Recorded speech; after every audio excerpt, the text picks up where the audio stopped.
Let me hear it. This is my rap voice. You Right, ready? I'm ready. Go ahead.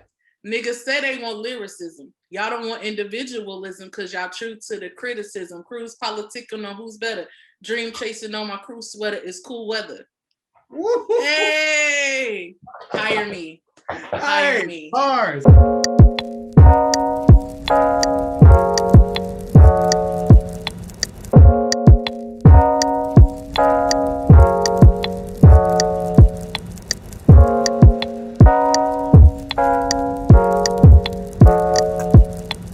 What's up, y'all? Welcome back to Artists on the Rise. We have another very special guest with us today, all the way in Dago. Welcome, my friend Amarii Davu. What's up? What's good? What's good? Enjoying the sunshine today. Enjoying it. I'm glad. You know what? We actually had a pretty day in Nashville today. We really did. See, that's a synchronicity, man. Like I miss home. The sunshine out here is like, but Well, I'm excited for this interview. It's especially nostalgic for me because when we did this 4 or 5 years ago, you were the very first person, very first artist that I interviewed back when we had the block. Shout out to the block in Murfreesboro. God, I miss May that. it rest in peace. Yes. Definitely a staple in the community. And that was our first interview ever. So it's a full circle moment. Even though it's virtual, I wish we were in person. Right. But last time we had like this big embrace and everything. I know it was amazing. But it's, you know what? The thing I will say is COVID is like trash. We all know that.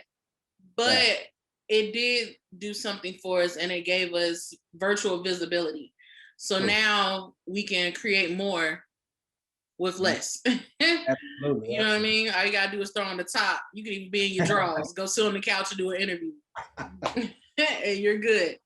Okay. You're good. Like Kirk Franklin said on his NPR, them yo draws. I don't know if y'all saw his NPR Tiny Desk concert, but yeah, he was on the draws pretty heavy.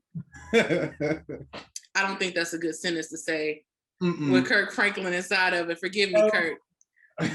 Forgive me, Kirk. That should be the title list. He was on the draws heavy. Yeah.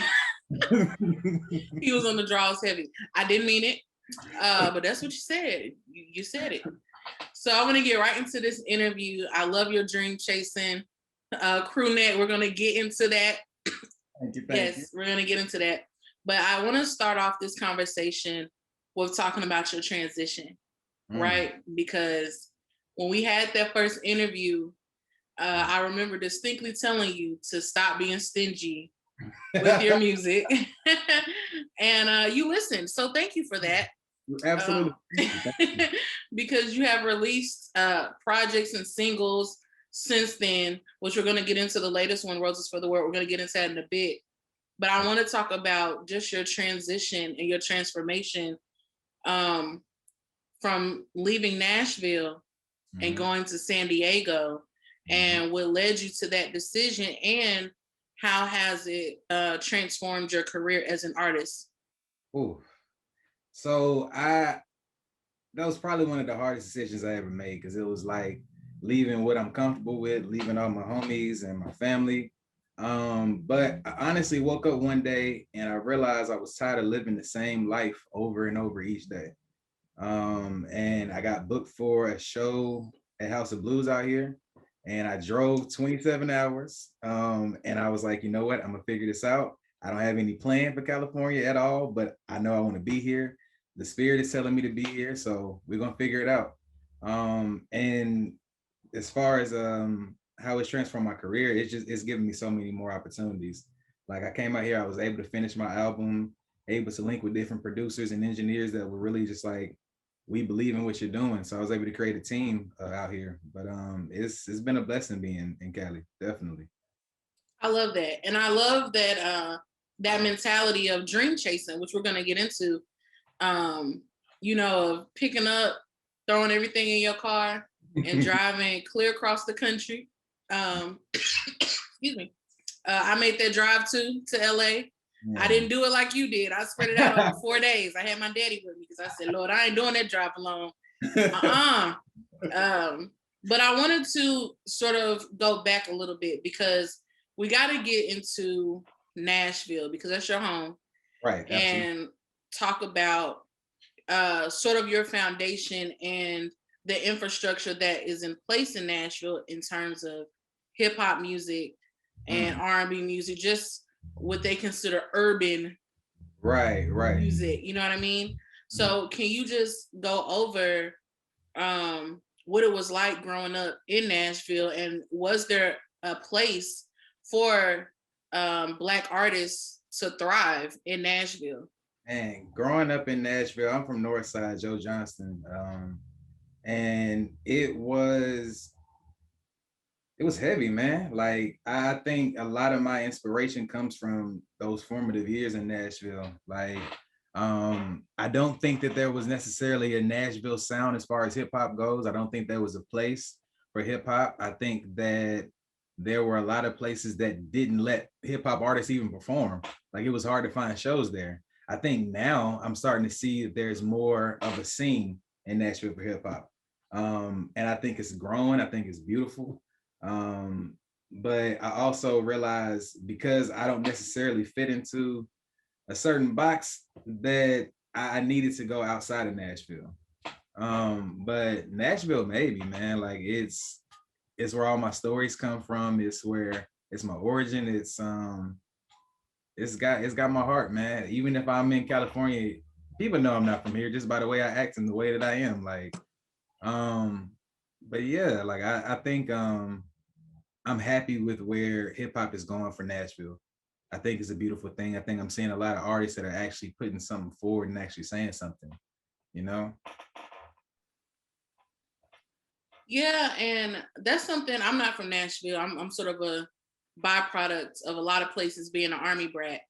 Mhm. But one thing that I did notice about this area being in Middle Tennessee is that there were so many incredible Black artists. You know what I Yeah, mean? And it was just like the scene seemed so underground, and because it was underground, then that also made it clicky. You know what I mean? Like a who's who, right. like an elite Yeah, of the that who's who. Can you talk about that?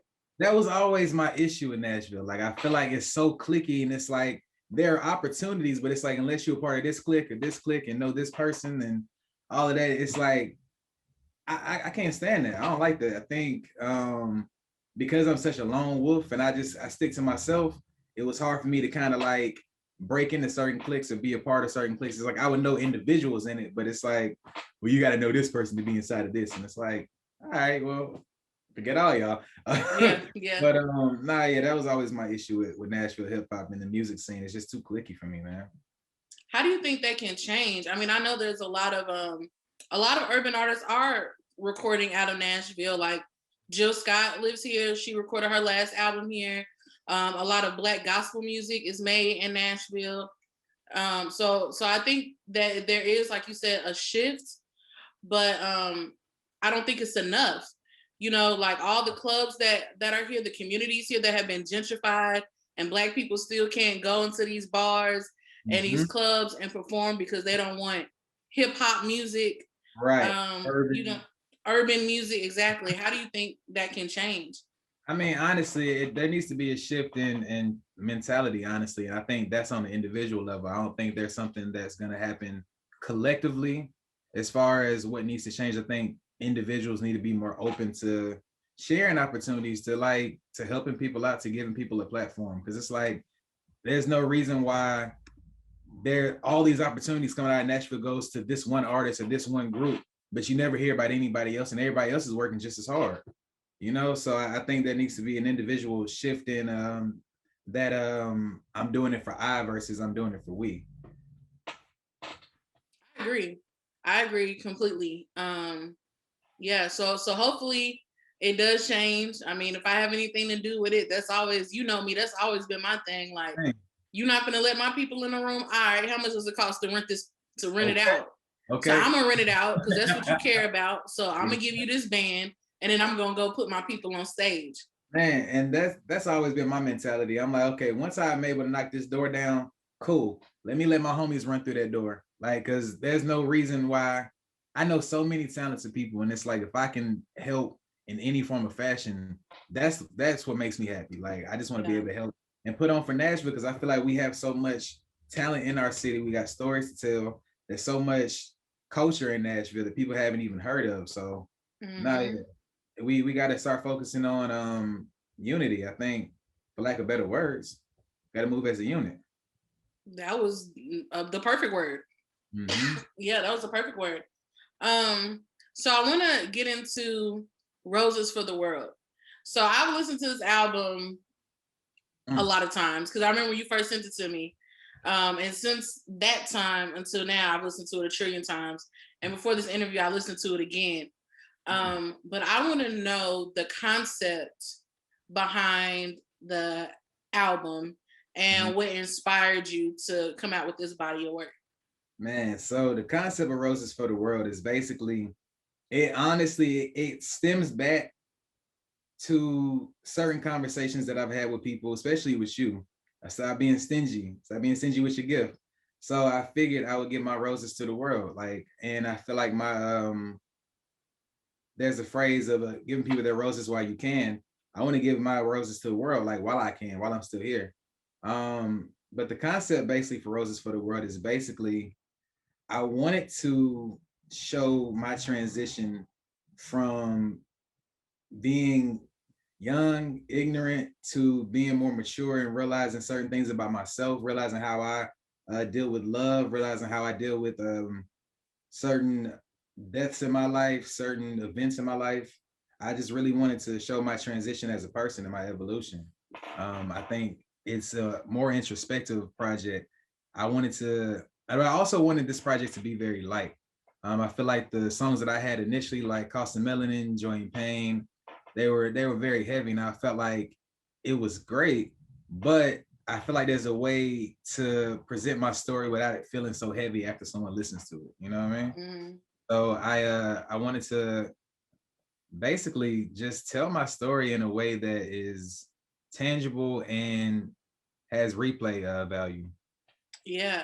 Yeah. And man, okay, don't laugh at me because I'm definitely gonna recite a bar or two that stood out to me. Because I love that the project opens up with "Wake Up." Yeah. That's a beautiful anthem, and it makes total sense based off of what you just said about wanting something light that we can just feel good to and just, you know what I mean, bounce to on a nice little summer day, but you still dropping bars, right? Right, so right. I'm gonna tell you what got me. And I had to go back and replay it. I was like, "Hoo,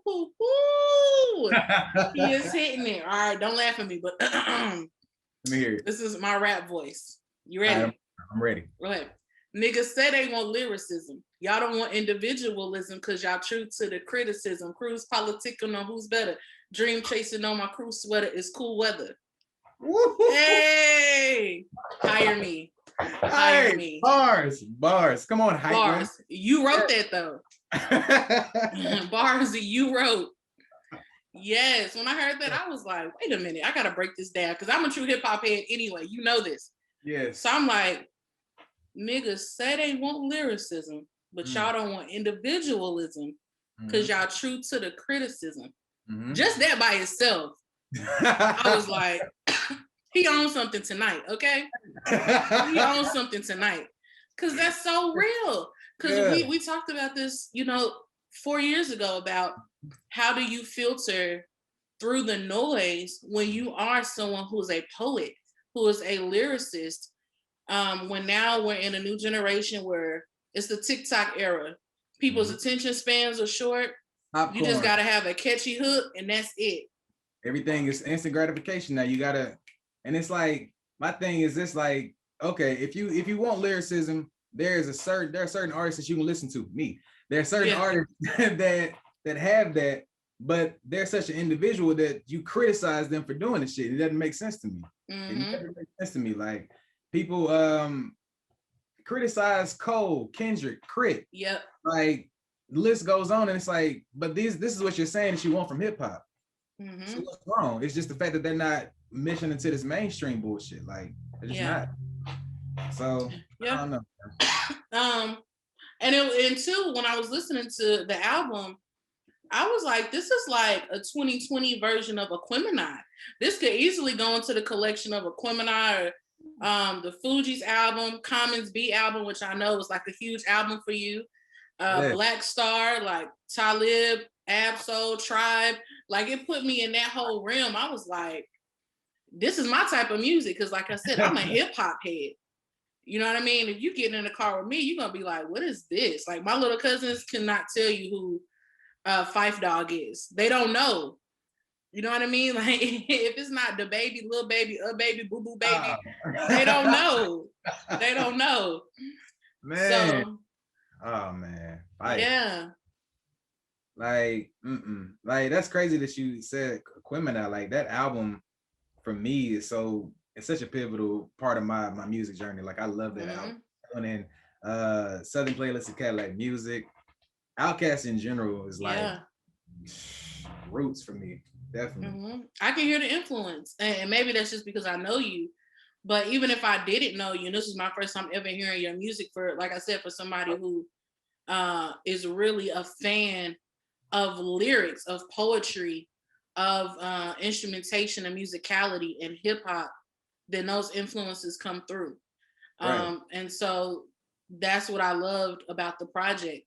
And then just again, you know, with Dream Chasing being on your sweatshirt, just the whole concept of what dream chasing is, because for everybody it's different. Right. So we're hearing a story of your journey. And if people go back and listen to Cost of Melanin, if they listen to your past projects, which were kind of heavy because you were touching on mental health, that was like a big part, you know what I mean, like of your journey and spirituality and getting to where you are now, where it's like, okay, now I know what kind of artist he is. Right. You know what I mean? Like it's just a full circle. It's like an evolution of Amarii. Crazy. You know, feel free to make that your next album name. Just credit me. You know what I mean? Man. Like, yeah. Oh man, I think it's crazy to me. This journey has been crazy. This music journey, just I think with this album I really found my sound. Like I really found myself with this. And I felt like I think as artists you get to this point where I found myself. I'm here. I know where I'm at. And then it's like it's that one song or that one project that really opens your mind and you're like, okay, this is way different from this. I think my fear with Roses for the World was that it was so different from what I had released. I was like, are people really gonna vibe with it? Like I think it's good, but I know it's not a contrast, but it's just like it's different. It felt different. But so far the love has been crazy for this project. It's been amazing. Yeah, and I think it's important too for artists to have that record of where they started from. Because even if you look at the greats, where Whitney Houston started from to what she was creating, like really at the peak of her career, it wasn't the same. And like even at the beginning of her career, she was winning Grammys for songs like Dance with Somebody. And she got chastised for it. That goes back to the cruise politicking. She was getting booed. Whitney Houston was getting booed at the Grammys by Black people. You know what I mean? Because the songs weren't Black enough. It's the same type of politics when it comes to the rap game and hip hop. It's like you got just to keep it 1,000, you got white people at labels. This goes to the film and television industry too. You got white people in these positions teaching Black artists how to be Black in terms of like the A&R. What is the function of A&R in 2020? These are people who are looking at data, you know what I'm saying, or sitting behind computers and monitoring the data, what people are clicking through, what people are listening to, and then going to these young bedroom producers, can you make me something that sounds like this? And then you go get your cousin and them off the street, can you mumble to this? And then it goes on the radio. Like that's really how this thing is working. And so it is hard, one, to be independent, and it's hard too to be in your position as someone who cares about the content that you're creating, trying to get exposure. Right. So what keeps you motivated? I mean, honestly, man, it's it's the support, man. I feel like with the way people support this project, man, and still are supporting it, like I can't stop because it's like they see something in me enough to invest in it, to share it, to engage with it, to comment on it. There's that side of it, but also I can cuss, right? Am I able to Of cuss? course. Okay, cool. I'm so fucking hip hop, like I can't quit this because it's like that's all I've ever wanted to do. This is my dream, like so I don't exposure is gonna happen one way or another. It's gonna happen. But in the meantime, in between time, I'm more focused on making sure that what it has my name on it is some quality shit. Like at the end of the day. And nah, I'm motivated by me. I went through too much. Like I came out here and I was homeless for 7 months. You know what I mean? I was in my car. And the one thing that was in my mind was like, I gotta get this album out. I gotta get this album. I gotta push this music. And I know I'm in a bad spot, but it's like somehow this is gonna work out. Somehow. And almost overnight it worked out, like as far as my living situation. So it's like if I was willing to put myself through that much for music, I have to love it. Why would I quit? Gotta keep going. Yeah. And excuse me, you also see what happens when you take that pressure off of yourself to wait for something to be perfect before you put it out, which is Mhm. why I tell artists all the time to stop being stingy with your art, Mhm. because I'm a firm believer that our art doesn't even belong to us to begin with. So why Mhm. would we try to hold on to it? You know what I mean? Release it. Release it and give people an opportunity to hate it or love it. Yeah. Whether they fall on each side, that's what art is supposed to do. It's supposed to be polarizing, because that's how you find yourself. That's how you find your sound. And Yeah. um, if you're an artist, it's like, nah, because I get it. I'm a Virgo. I am a perfectionist by nature, which sucks. That is the worst shit ever. So I understand being hella sensitive about your art, something so personal to you. You know what I mean? Yeah. Like And go ahead. I'm a perfectionist like crazy. Like Hmm. so it's like, but I I'm a perfectionist, but I'm just not getting to that point where I'm like, you know what?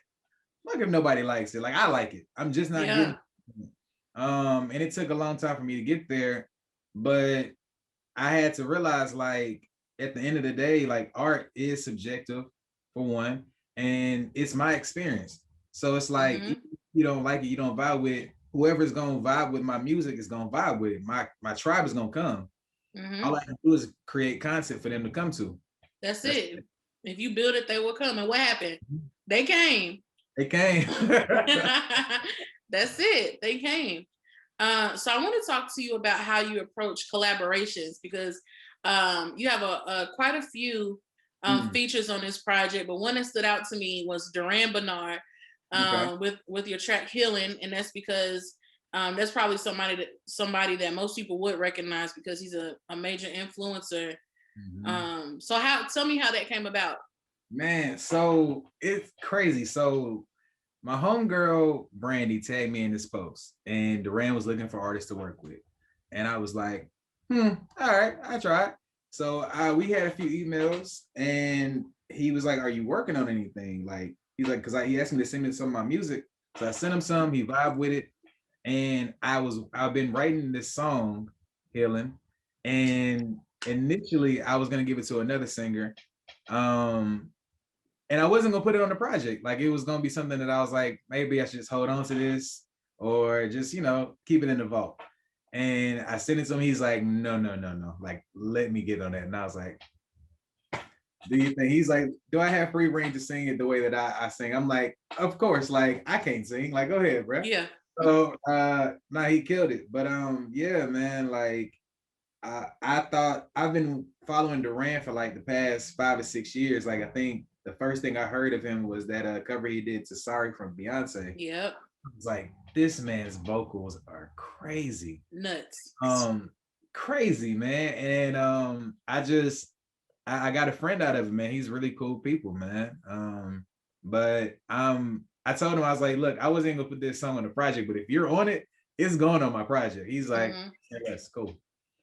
But yeah, Yeah. I I was so excited when you told me that. I was like, what? Because I just knew it was gonna be a great collaboration. Um, in my head, he's been my friend for years, even though he doesn't even know me. But I'm just like, I feel like we would get along so well.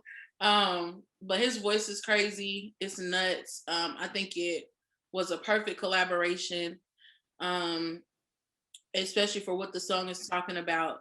Mm. Um, so that's another thing too, is that a lot of artists are afraid to collaborate with Mm. other artists, or feel like I don't want to say feel like they don't have to, because you don't have to. It's your art. You absolutely don't have Right, to collaborate. right, right. But one of those things of like more so ego tripping. You know what I'm Mm. saying? Like feeling like, oh nah, like this is me. I'm gonna do me.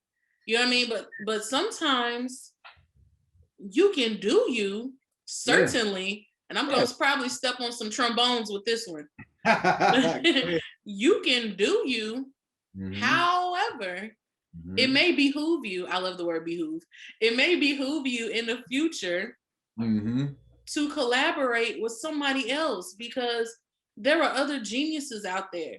Yep. And you know what I mean? What would Diddy have been without Biggie?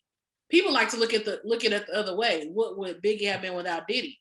Biggie Nah. had all the sauce. Right. Right. He had the sauce. Had it. Diddy needed Biggie. Fact. You know what I mean? So Yeah. like what would that have looked like if they would have never linked up? If there would have been any type of trust, any type of collaboration between them.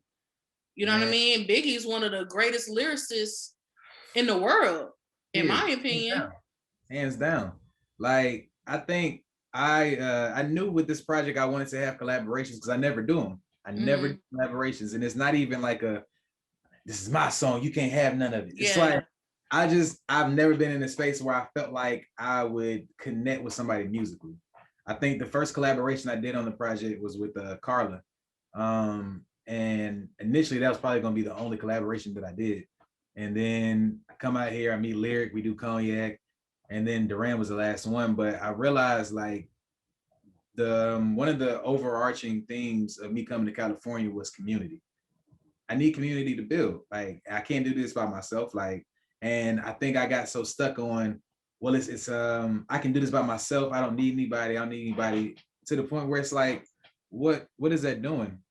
Like I could make a song because the demo of Healing, let me tell you, look, I could have done it by myself. Like I needed somebody else. So I think I've gotten into this space where I'm willing to share my creative energy with other artists and other creatives because it just makes for better music. Yeah, and I do want to be very clear. I'm not saying I agree 1,000% with what you said. Every project doesn't lend itself to a collaboration. Absolutely. Every song doesn't lend itself to a collaboration. So as an artist, you absolutely have the right to choose who you share your space with. Again, because it is intimate. You know, Right. so that's something that you also have to be aware of. And collaborations can be in many forms. It doesn't have to be a feature. It can be Right. a producer. Mm-hmm. It can be another songwriter. It could just be somebody who got some dope ass energy that you just want to be in the studio with you as your champion while you're recording. Right. Right. I've been that person for a lot of people. Like, I'm just gonna show up with some snacks. You know what I'm saying? Some fruit snacks and some liquor. What's up? I'm just gonna Okay. sit here and mind my business and give you a vibe. You're a real one. You're a real one. You know what I mean? So that's the collaboration on both ends in itself. So I just don't want any artists out there that are watching this to be afraid to um, step outside of your comfort zone, because in this industry, you need a tribe. You said it. You need a tribe of people who you can trust. Excuse me. Who you can trust um, to champion you, Mm. especially in Cali. Cali too damn expensive to be out there with nobody, especially when you're not from there and all your family is in a different part of the world. Man, yes, definitely. Definitely. Like I think that was the one thing that it kept getting smacked in my face. Like I told you, like when I first got out here, I was in a bad spot, and it's like me being stubborn. I was like, nah, I figured it out. To the point where it's like, okay, I need to ask for help. I need community. I need that. And I don't think that's necessarily a bad thing anymore. I think before I got out here, not that I didn't appreciate community or my friends and my tribe, but it's like I'm so used to taking everything head on that I approach that with everything in my life. But yeah, no, I need community. Definitely, community is a beautiful thing. Yeah, we all do. You said it. Well, what else? What else can we expect from you as we wrap up? What new projects do you have coming our way? And definitely plug us somewhere we can get some of your dope merchandise. Yeah, so the merchandise is gonna be on dreamchasingad.com. And that's Dream Chasing AD like Amarii Davu. And I am releasing a poetry book in the next month or so. I am in the process of trying to work on a new music project, but also giving myself time because it's like I just released this project 2 months ago. So trying to give myself some space to just kind of grow and experience life. And I'm also working on a new line of something that will make the album more interactive. I'm not gonna get too many details on that, but okay, very cryptic. But I will let that be until the project comes out. But I appreciate you so much. Thank you for creating. Thank you for not letting poetry be a lost form of art as well. Mm-hmm. We need more poets. So yeah. Any final words? Thank you for this time. If you're still watching, thank you for listening to us. And Kim, I love you. I appreciate this opportunity. Love you back. Well, thank you so much. Make sure that y'all go and follow my bro Amarii Davu. I will make sure to link all of his contact info in the description box. So before you start trying to look at other videos, hit that description box, get all the info, go get you some merch. For all the dream chasers out there. I need to get my merch. And hit that subscribe button on your way out and come back. Peace out. All right. This is Amarii Davu telling y'all to wake the fuck up.